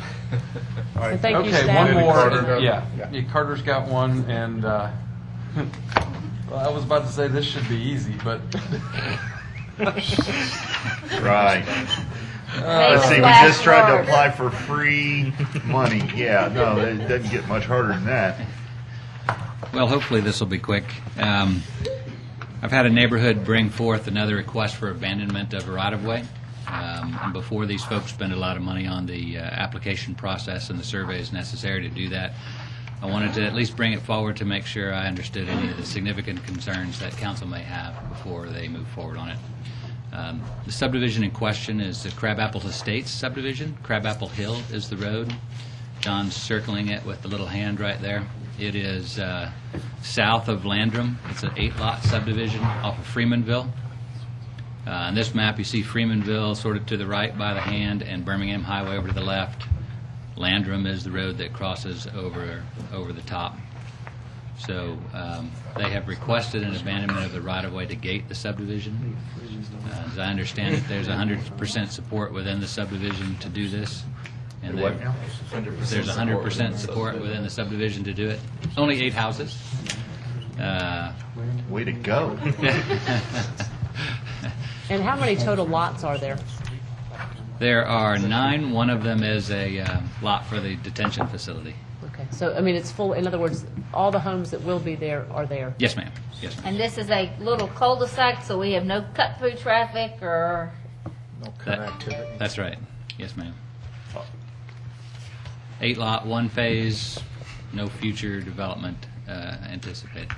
So in keeping with past legal opinions, has staff deemed that this road ceased to exist for public purpose? The only public purpose it has is for the residents within that development. I'm ready. What's the road classified as right now? Local residential. Local residential, okay. So the kind of traffic that it has is immaterial. It's how it's classified. I mean, it's being used right now by the subdivision itself, correct? Yes, sir. Okay, so people are going in and out, using that road on a daily basis, correct? Yes, sir. Okay. and I assume that if we abandon it, then they will be responsible for the paving and everything else on it. Yes, ma'am. Everything interior to the subdivision. How long is the road? It's not long. 300 Technical yards? term, how long? Not long. 200 or 300 feet? 400 Is feet? there any negative reason the city would not want to, for the city or for the taxpayers, would not want to abandon that road? Not that I know of, sir. So it's not part of the trails plan or? No, sir. Good intro. Two quick questions, Mayor. Julie? Knowing that we just had a master plan transportation, obviously you've already spoken to the trails and pedestrians, and it's not reflected on any of those 5 plans. Can you mention as to whether or not the master plan of transportation has any eventual or perceived points of connectivity? There is no points of connectivity to this particular street at this point. And based on the law under which we've been operating as a city with regards to abandonment, in terms of value of that, whether it's 300 feet by X width, can you speak briefly, either Mr. Gerard or Carter, Mr. Lucas, to what the value is and or who paid for the road?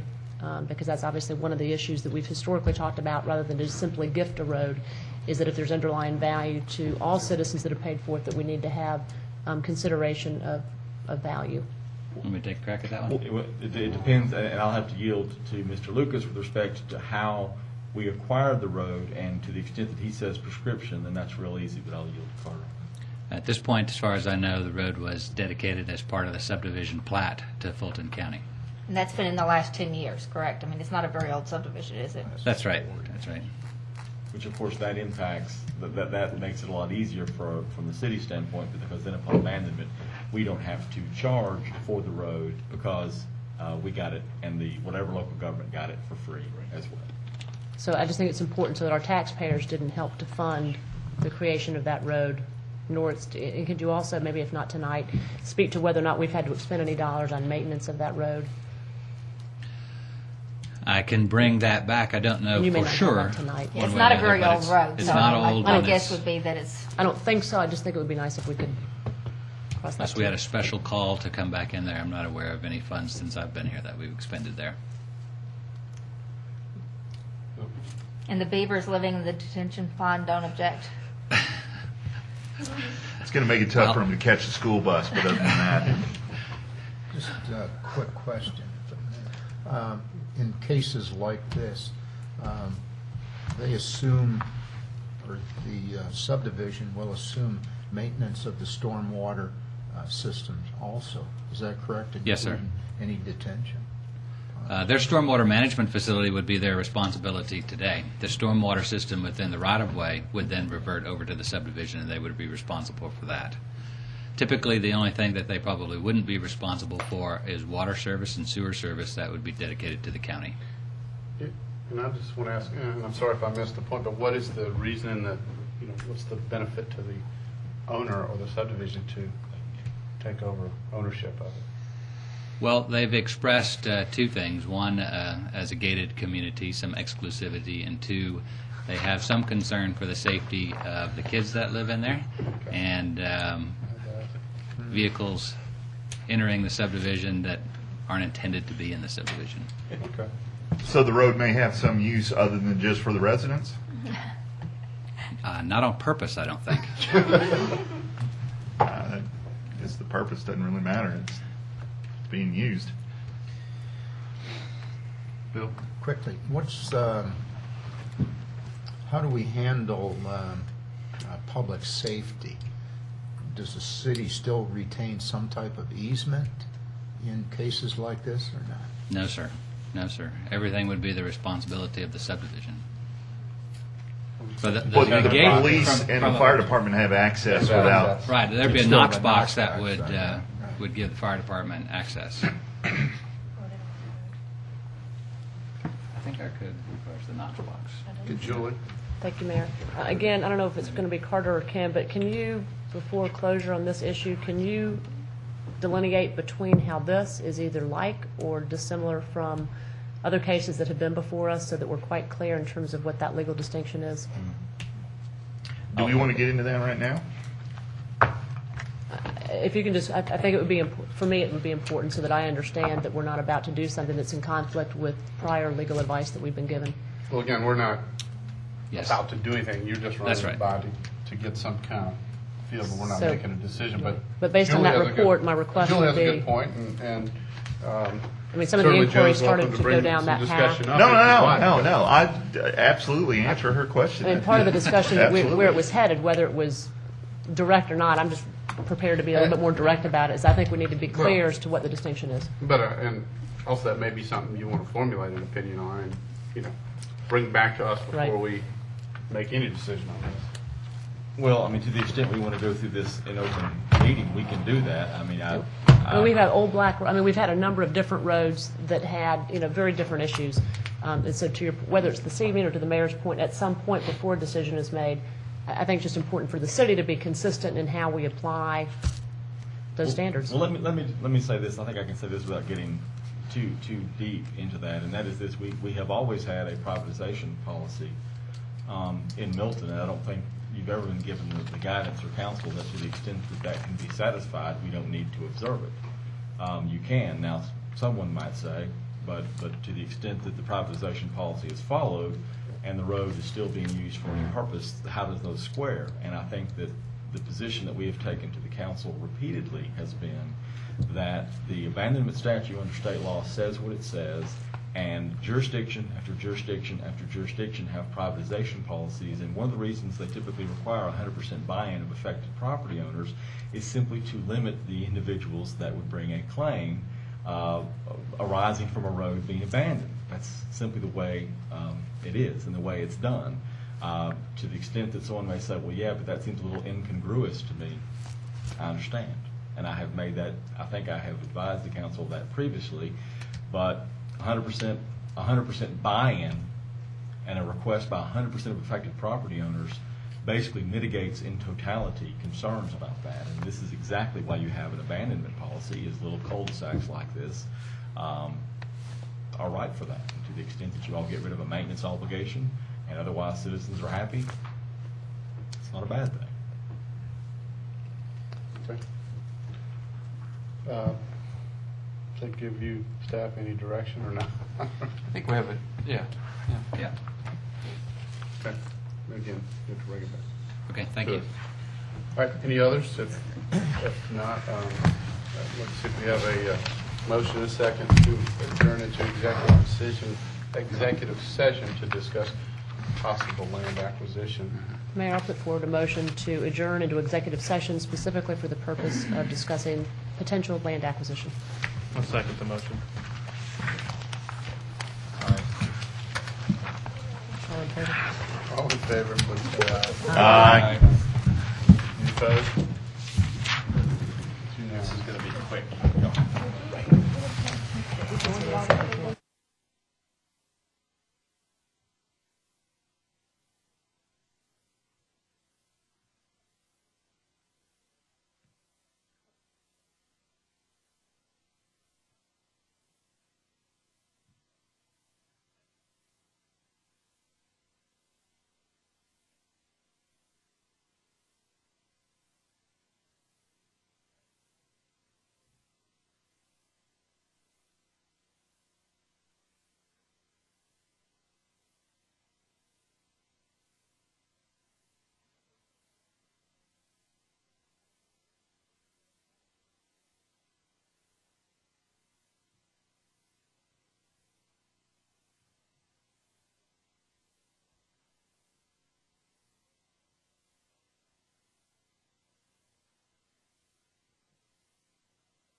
motion that we adjourn, that we reconvene. So moved. Second. I have a motion and a second that we reconvene our meeting. All in favor, please say aye. Aye. Aye, that's unanimous. Now I'd like to have a motion to adjourn. I move to adjourn the regular meeting. Second. I have a motion by Councilmember West, second by Councilmember Tartt. All in favor, please say aye. Aye. Aye, that's unanimous. Adjourned at Chris, 8:40. Yes.